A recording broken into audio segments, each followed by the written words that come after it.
Three things, there are three things which any new filmmaker get very scared. One is food, accommodation, and the third is distributors. Have you bought solutions for this scareness which you had in your mind when you were in the project? You refer of accommodating my actors and crew while filming, right? Yes, yes, they are That's staying the stage. and all those things, Right. lodging. Yeah, logistically talking, we raised some funds from Indiegogo, and those funds would go straight to catering, accommodation, fuel, and some parts of equipment. So basically, I could cover the accommodation for the actors who are traveling in another city for the shootings, right? Other people, they were living in their home. For example, when we were shooting in Iași, for example, it's a city in Romania in northeast. Most of them were living there, so they could actually go back to their place after shootings. And those who came from the capital, from Bucharest, I managed to cover some accommodation for them. And of course, independent movie, right? So they were living in hostels and student accommodation and all things I could provide at the moment, um, which was, let's say, acceptable for an independent movie. But again, an actor and a member of a filming crew shall be treated um, with decency. And I don't want this to happen again in my movies. We did that, we struggled, and we sacrificed because we believed in this project, and we believe it's very important to make it happen, to bring this story to life and to make it known for the entire society so we learn from it. That's why we sacrificed and we involved so much time and we made so many sacrifices for the sake of the project. So yeah, this is one aspect about the accommodation, yeah. And with distributors, yeah, this is an issue. Well, after you finish the movie, either you go to a film festival and if you are really, really lucky, you get selected, and eventually some of the distributors would see your movie in the cinema and would propose a distribution agreement. But this is like the chances are this tiny. For example, in Sundance this year, there were like 14,000 movies, and they selected, let's say, 10. So you see, there's a huge challenge. The chances are very, very little. So I would say you have to do your best. The advantage nowadays is like you have lots of other options. Like you can distribute it online, you can distribute it even on Vimeo and put there a little fee that people can pay if they watch. If you're lucky enough, you can talk with Netflix, Amazon Prime. If you're lucky enough, I said, yeah. And if you are very, very good and attract your attention through your project, definitely a good distributor would see you, not only through the result, but it's good to establish some connections with the distributors before you start the project so they know the amount of work you put, the involvement you had in the project, the commitment you have, the ambition, and all this coming together would convince a distributor to make a little room for your movie as well. It's difficult because there are thousands of movies and the distributors are not that many, and also there is not enough place for the all movies to be screened in cinema. So you have to be persistent, very ambitious, to never give up and persuade as many distributors as possible. Yeah, this is all I can say, and I I have in my mind some distributors for this project. I would love to distribute through them, and I pray this to become a reality.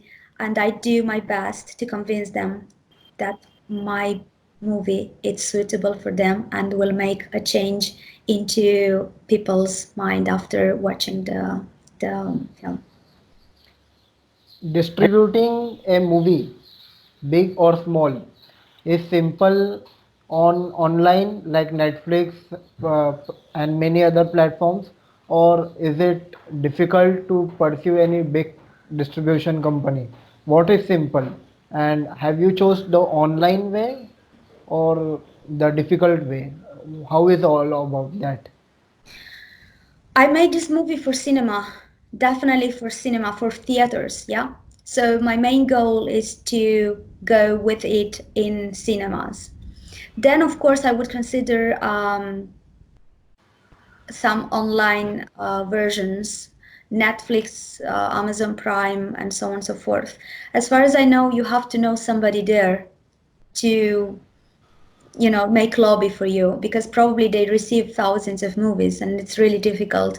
But I would do this after the cinema stage. I would consider the online version as well, and then of course TV. Yeah, this would be the third option. So what I can say at the moment is I will do my best to distribute this movie on all available platform nowadays. Like Revenant, this movie will be distributed everywhere, or it will be like for specific niche of people. Is it something like that here? Yeah, I'm willing for an international distribution. It's not necessarily a niche movie because niche movies are, for example, movies that would interest a very tiny bit of um, category of people. Okay, For okay, example, a movie about making bread, let's say, or a movie about a very, very little topic. I think mine is it's not that case and can be released worldwide and can get the interest of people around the world. Yeah. And yeah, I'm sure the distributors will agree with what I just mentioned. Yeah. You were asking something talk. else? Yes, yes, yes.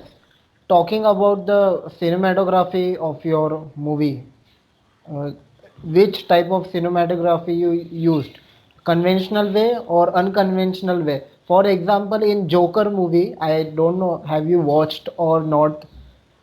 Other ways of shooting a particular scene they have used by breaking all the old ways. Have you used any such type of tools in of cinematography in your movie? Any something different?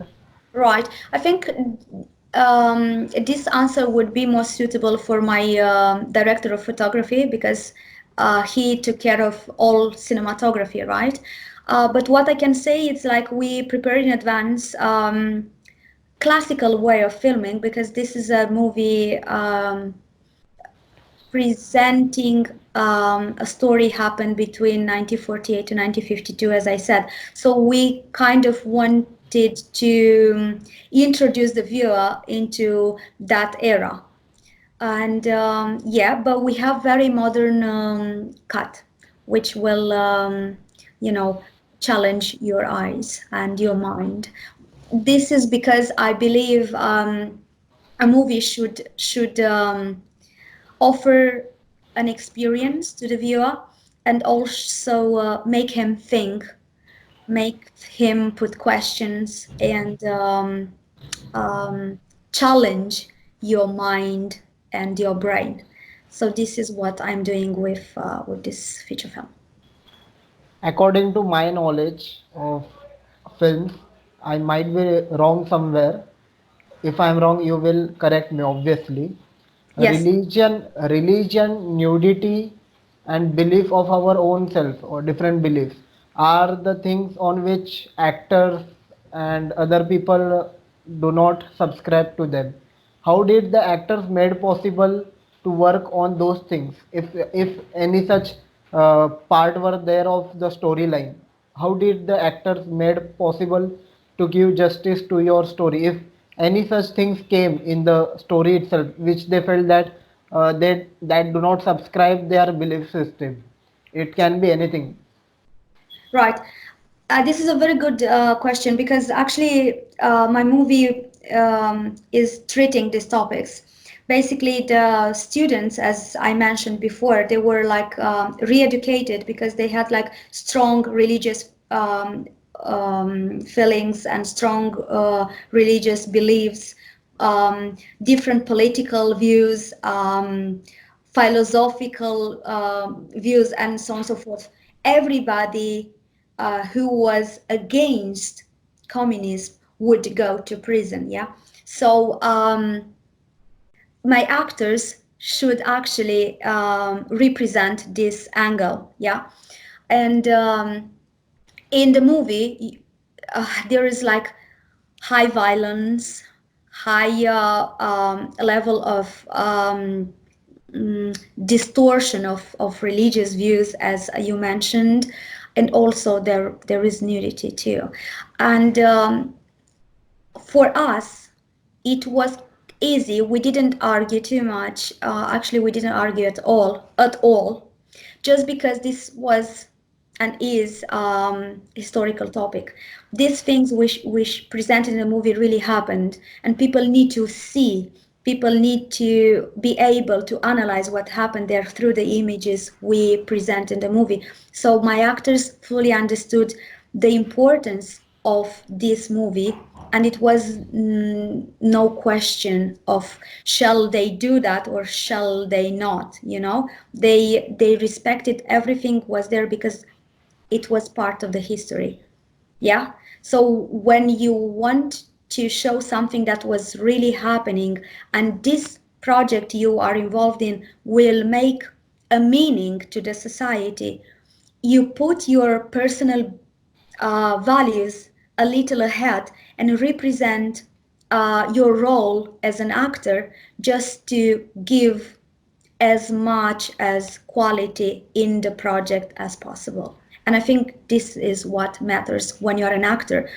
As actor, you have to think if you are able to do it, because if you cannot distinguish between you as a human being and you and as an actor, then you cannot act. Sometimes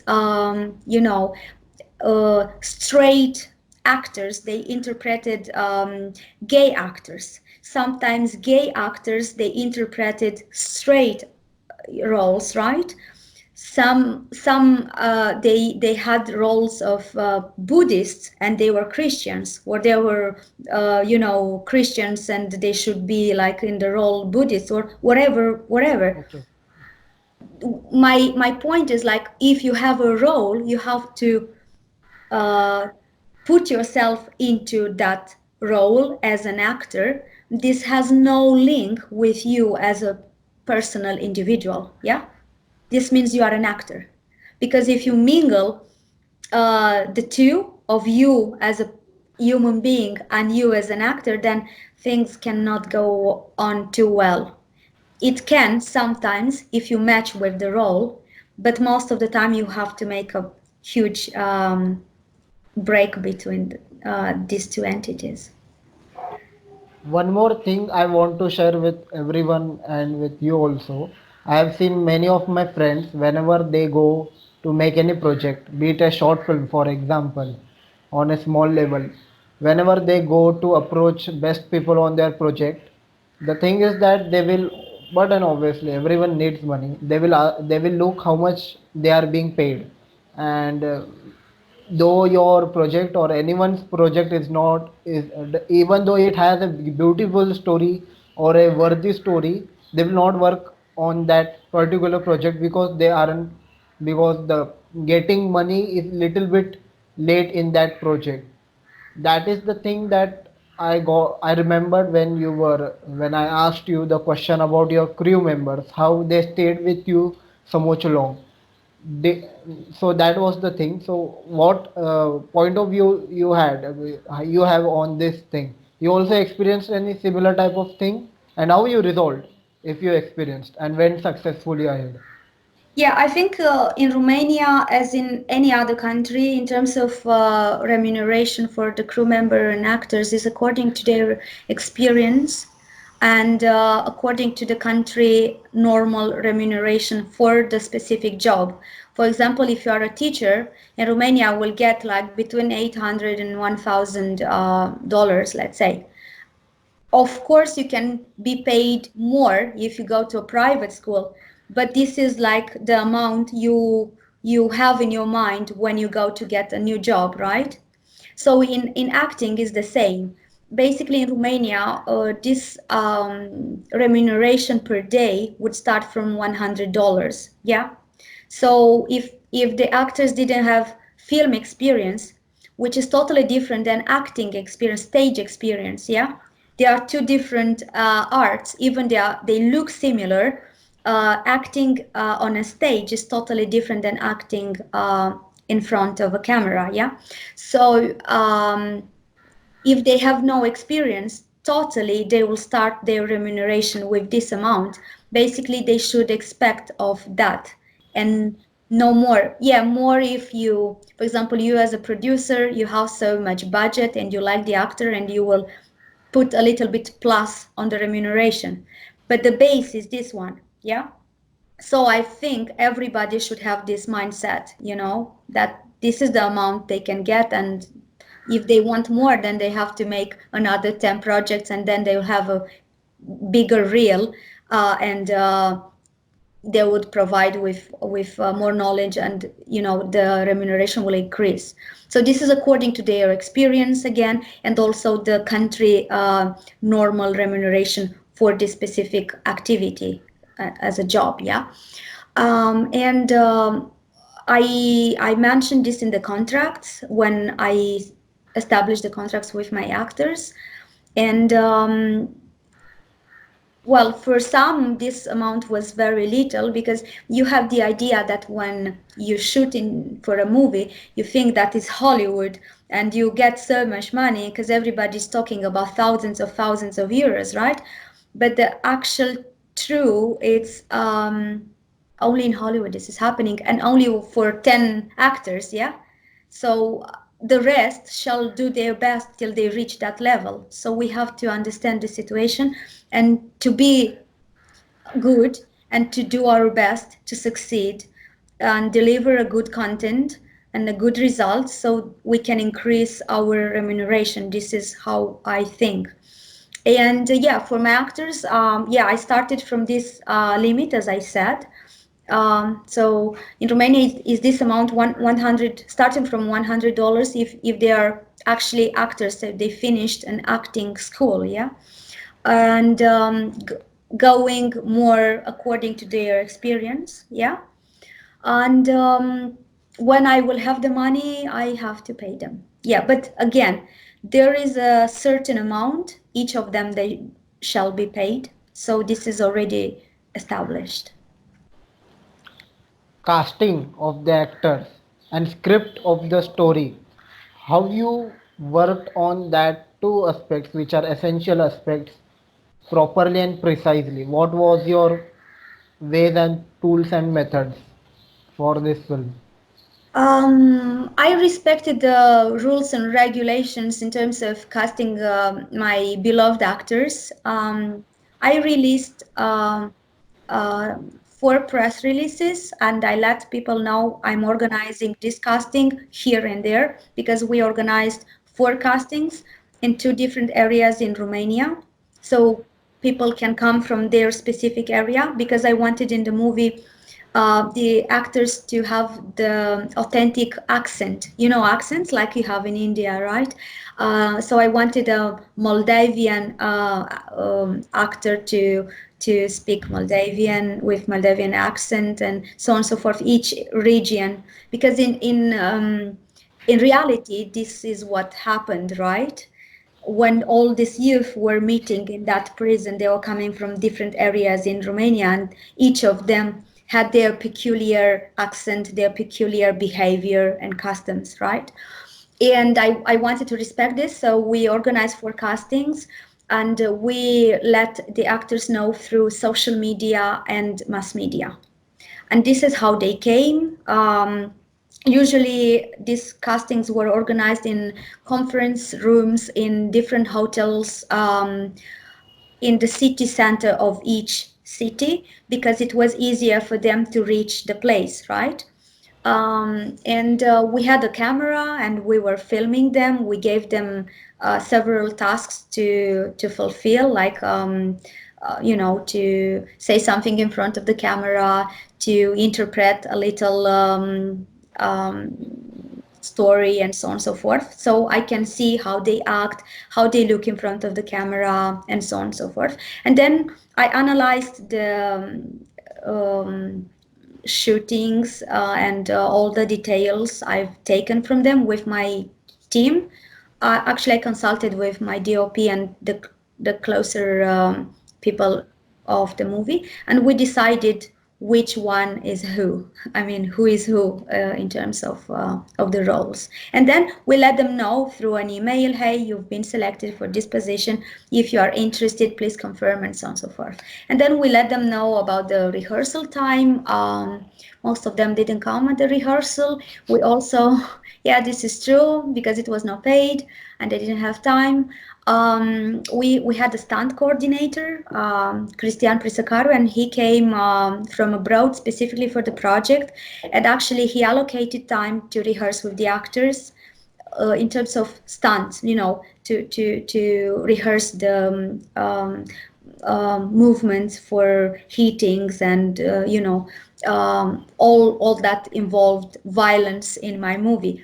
And yeah, not too many actors showed up actually, and he was really disappointed. And again, if you want to make a career in this area, it's really very difficult and it's very bad remunerated. But if you really, really want to be good and make money out of it, you have to sacrifice your time, your money, your effort, and so on and so forth. So they should have came to the rehearsal, because then for us it was more difficult to shoot because we didn't have everything prepared in terms of stunt coordination, let's say. And yeah, this is how I casted my beloved actors, as I said. And this is how they came into the team. I didn't know them before, but now they became my close friends and we are all together a team. Yeah. In India, there are many historical movies made in India, especially like Tanaji movie, Yes. then Panipat movie in the year 2020 and 2019. These Yeah. movies were made by private production houses. They are very big production houses of India. Like similarly, when I heard from you, when I met you many months back, you said that you are making this movie. In my head, they came like that only, like that those movies. To be precise, my question is that how you managed funds for these movies, especially your movie is genuinely beautifully because you have made this movie from crowdfunding, from people's money, not from like this big production house, private and very big production house. How you did that crowdfunding, what methods you used, and how you made that possible? Yeah, you maybe you know that success comes from inspiration, desperation, and perspiration. Yeah. So basically, we funded this movie through crowdfunding because of desperation. I really hoped I will find funds from our state, European Union, maybe, different entities, and I applied for, but everything was declined, because usually when you apply for funds to a state, for example, or European Commission, you have to prove experience, lots of awards beforehand, so you get points, because it's like an application, right? And for each thing you did, you get points. And in order to get the funding, you have to have 100 points. So when they asked me, did you have a movie released in cinema? And I said, no, okay, minus 20 points. Did you have awards in Cannes Film Festival? I said, not yet, so minus 20 points again. Did you have a project of more than $1 million? And I said, no, well, minus 20 points again. So basically, I could not reach the maximum points in order to get funding. And then I realized we have no money to make the movie. So what shall we do? Because already I had the cast, I had my crew, everybody made their time specifically for the project. Um, and we decided to go on like this. And then I was thinking, okay, I shall search for other resources to fund this project. And of course, I came with my savings, because this is how you do when you initiate a project. First, it's you. So the first one who shall sacrifice, it's you. So I did that. I put all my money in. I had some savings. Then I asked my parents, my sister, my relatives, my friends, everybody. And then crowdfunding through international platforms as Indiegogo, and now we do it on GoFundMe. If you Google GoFundMe and write the Pitest experiment movie, you'll find our project, because now we are crowdfunding for post production. We need another 30,000 euros, so this is a little to make it happen, to finish the movie. And yeah, I used this method because I tried everything before and nothing worked. So I will tell you exactly what I did. So first I applied, as I told you, and I could not reach the amount of points in order to get funding, right? And then I was going to all companies in Romania. I wrote them emails or went there personally to talk to them. Hey, I have this project. Do you want to sponsor us? And so on and so forth. But I was no name. I was a student coming from, an university abroad. I had nobody to make lobby for me, and so I've got nothing from these companies. Then I was writing to production companies in Romania and abroad, like, hey, I am this young filmmaker, I did this till now, I got this and that, I want to do this project, would you like to partner with me and make a co-production? So I tried this, but this was not successful either, because sometimes they told me, yeah, it's a very good topic, but you chose Romanian language, it will be very difficult to sell this movie, it's easier to make it in English. um, and then I didn't find, I contacted Romanian production companies as well. I've been in contact with producers, hoping that they will fund.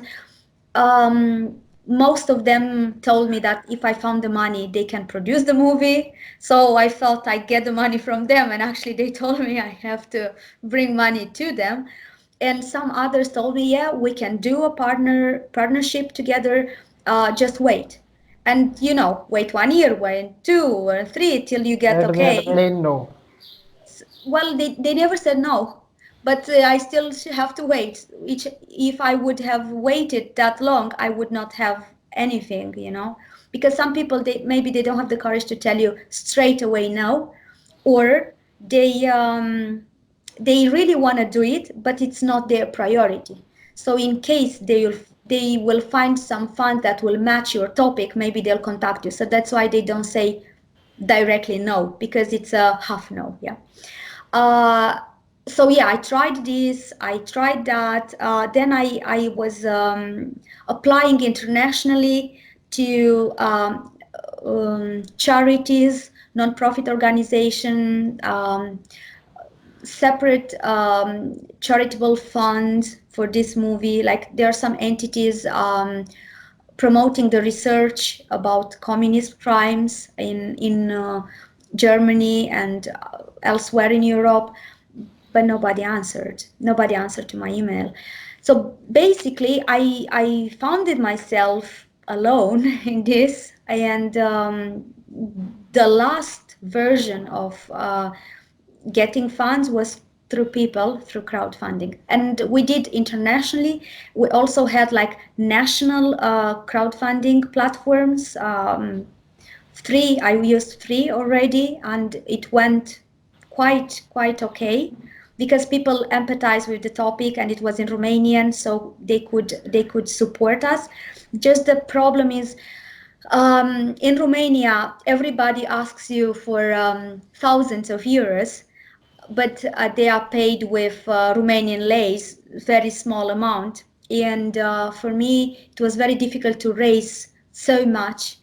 The donations, I will tell you, I will translate in dollars. So, for example, I would receive $5 and I should raise, I don't know, $50,000. It was really difficult. This crowdfunding strategy works when your platform is going viral and lots of people contribute with small amounts, but many people, so you raise it. But if only 10 people will give you $5, you cannot raise so easy 50,000 euros, right? So this was the problem. In Romania, we don't have that visibility in terms of crowdfunding. Also, my project is cultural, and usually you make donation and you support hospitals, people with injuries, illnesses, elders, to support the culture project is like, So it was even more difficult to raise funds like that. But it's going well. We are more than 80% done at the moment, and we have just 3 stages to work on, and we will have the movie done. This year will be done. Indiegogo, you have mentioned about a lot about this company. Yes. How you catch them and convince them about the project? Oh, this was very easy. No need actually to convince them because they are willing to welcome any project all over the world. As long as you do the promotion, you write the information there, you make the publicity, it's your business. They provide the platform for you, and they also charge you. I think they charge me with several percentage from the donations. So they welcome anybody and everybody, and you are welcomed to raise funds through this platform. And with GoFundMe is the same situation, just they have approved only several countries. For example, Romania is not on their list. And I had a very nice lady in United States, Maria Cristina Jordan. She accepted to go there to open an USA account for this project and launch the platform because I was not able in Romania. There is one more big honorable actor in your movie who has done movie with Tom Cruise in Mission Impossible. Please Yes. talk about him also. I want to know about his role in this short in Uh, your movie. His name is Ioan Karamitru. I'm very honored to have him in my movie. He has a support role, and I will avoid to make spoilers of my future film, right? Well, you have to see the movie. But yeah, he's really famous in Romania. He's hard working. I'm still going to see the theater spectacles he's directing in the National Theatre in Romania because at the moment he's the director of the National Theatre in Romania. He's also acting. He's involved in lots of projects, specifically encouraging the youth to involve. He's really very supportive in this area. He helped not only me but lots of other youth working hard, involving themselves into this society, and who were willing to make a meaning with their work. And I didn't know him previously. Of course, I knew him from TV or from theater. Um, but I've got in contact with him while contacting him through his secretary, inviting him to read the script. Maybe he likes it. This is how it started. And it's amazing that he had a very good secretary. It's very important to have the right people around you, because this lady actually gave him the script, and he actually read the script, and the script was like 200 pages. Imagine, he spent a couple of hours to read it, and he read it, and he also promised that he will call back to let me know if he likes the script. And this is like, wow, who will do this? But actually, when this gentleman says something, he always keeps the promise. So he called me, he told me he likes the script, and then I proposed him the role, and he told me, yes, I can do the role. And my question was, okay, I'm very happy you can do it, but the question is, will you do it, you know? And yeah, he wanted to do it, just he didn't have the time for it, but we could squeeze 5 days of shooting with him into his schedule. So basically I moved the entire shooting schedule according to his own program, and this is how we made it happen. And I'm very happy, and my team is very happy to have him around. It was really a very beautiful experience I've had with him, and I've learned a lot, because this gentleman, who is a very hardworking, in each break we had, he didn't waste 1 second. Each break he used to do the rehearsal. I didn't see him doing something else. You know, in the breaks we go to drink coffee, we have a talk, we do whatever, wherever. We text our lover or our mom, you know. No, he has a beautiful family, he has connection, he has lots of responsibilities, but while shooting, he he was fully involved in this, work. And for me, it was like something I have to learn from, because all he did in the breaks was to rehearse and help. He helped me with advices, with from his experience as a theater stage director, or from his experience as an actor in bigger film production projects. And yeah, it was very nice, and I'm grateful, really grateful, and my team as well. We're very lucky to have him around. Spirituality, religion, food dominates Indian culture. What dominates Romania's culture of your country's culture? We're Christians, most of us, um, Orthodox Christians, and we're very, very committed to the traditions and this involvement as a true Christian. I think the youth are not that much involved as the elders. But in Romania, we have thousands of monasteries, and we frequently go there to pray. Even though it's not compulsory, like for example in the Muslim religion, for us it's free to pray inside of the house or outside, or to go to the church. But Romanians go a lot, and we also built in Bucharest cathedral, which is the biggest in the world in terms of Orthodox cathedrals. So yeah, we are predominantly very religious. Yeah, this is what I can say. Okay. My one more question is that how was your childhood? You are a filmmaker. Every person after your movie releases will be interested to know your childhood that helped you to reach till this stage. What was the childhood? How was it? Right. Well, about my childhood, I can say I had a very strict childhood, and sometimes I have like a conversation with my parents because they don't think so. It was very strict. Yeah, my father is a math teacher. My mom, she's a primary school teacher. They are both retired nowadays because they are quite uh, old. My father is more than 80, so I was a very late child, and I think they had like high expectations, um, being that mature when they had me, right? Um, I had very strict childhood, and I don't remember too many days of playing around or having free time. Just because on one side I didn't have children around to play with.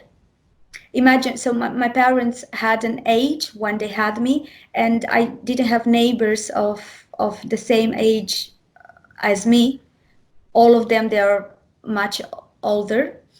And I remember playing during spring holidays or Christmas holidays when some their um, relatives would come and they were on my age, so we could play together. And well, it's very wide to. I didn't have grandparents as well because, as I said, my parents had me when they were enough old, and there was nobody alive. My last grandma died when I was 2, so basically I don't remember her. And I have a sister younger than me, not too much young. We're very close, 1 year and a half distance between each other, and we were playing together, but most of the time we were beating each other. Actually, I was more violent than she was, and I regret very much, very much. But I think, yeah, I inherited this violence in my brain because of the jealousy. I was the first one in the family, and she came to took my attention from my parents. I don't know. Yeah, and I was a good child in terms of fulfilling my parents' requests. For example, my father taught me Russian language since I was very young, and before learning how to write Latin letters, he taught me to write the Cyrillic letters. So I knew this, and I still know them. I can read with a little difficulty now, but I remember the letters, which is very useful. And I didn't know um, the usefulness of this uh, involvement of my father to push me to learn Russian. But now I see it. It's really important to know foreign language, very important. And actually, Russian, it's so beautiful. It's like a melody. When I don't know if you know or you know how it sounds, but it's very beautiful language. And I want to go back and remember what he taught me. So yeah, I was learning this. Then he was teaching me a little bit of French and poetries and always things to do. And I had a model in my family because if I close my eyes now, I see my father reading from a book or doing something intellectually. So I think it was sticked to my brain this image of studying and working in terms of intellectual activity. Um, and what else? You can ask me more details because it's very broad to talk about childhood. It's Okay, we really, stop for this question. My second last question is that everyone has his own mentally upsetting times and periods. yes. How you faced them with courage and how you got out from them, making yourself strong within. How you affirmed the good things in you during your mentally upsetting times. I think life is full of challenges, and we have to be very strong minded in order to overcome each challenge. And the most successful people actually will be able to face these challenges. For me, I really started from zero. So when you start from zero, you actually don't have too much to lose, right? So I sacrificed everything. And when I involved other people in my projects and the project became ours, I had the responsibility of them too on my shoulders. And this made me go further and further because you cannot afford to go back and say, yeah, I take my toys and I go to sleep because I cannot go on more. And yeah, I had this as a push forward for me to go up and up and up. And also, I think it's my inner attitude.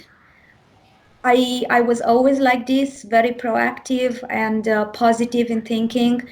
Even I had very, let's say, huge inconveniences. I search for solutions, and also, I've read in some research books that each problem has at least 200 solutions. Each problem. So if each problem has at least 200, it's enough for me to find 2 3 solutions. So each time you have to have a backup, right? And if this is not working, you start a new version of trying to find solution for your issue, and eventually you will sort it out. So yeah, it's a question of attitude, character, depends from person to person. And I think the people around you are very important because you absorb the energy from your um, close encounters, let's say. So it's very important to have like supportive family. Yeah, I think as a child is really very important. Then when you go further in the society, it's very important to have friends that they are very supportive with you. And if you don't have this, it's better to avoid them because nobody needs toxic people around, right? You need to have people that will encourage you and will believe in you, so you will make things happen. And I think I'm lucky enough to have good people around me, and I'm grateful for that. And I do my best to make them be proud of me. My last question is that only okay. The last question is that do you have any question for me? Yes, the question is, why did you choose me to have this interview? Okay. Okay, why I picked up you only for to take your interview? The Yes. answer is very simple. Every person's experiences for me matters a lot, and especially I was interested to know your belief system that motivated you to make such a big project, which is quite daring for young people like you and many other people who were involved. Along with that, your movie made me interested a lot in you. I thought that if a person like you who is very young enough at this age is making such a big project, then I was interested to know his mindset also, what goes in his mind or her mind or anyone's mind. That thought process attracted me a lot because that was a mystery, unknown thing that attracted me a lot, and your work was the witness of all those things. That was the reason that I thought that I must go for Victoria and try to explore her, because many people, your mistakes, your experiences, I feel will shape life of many people who will be watching this interview. So it was for the both people. That is the reason altogether. Thank you so much. I'm very, very honored to be part of this interview.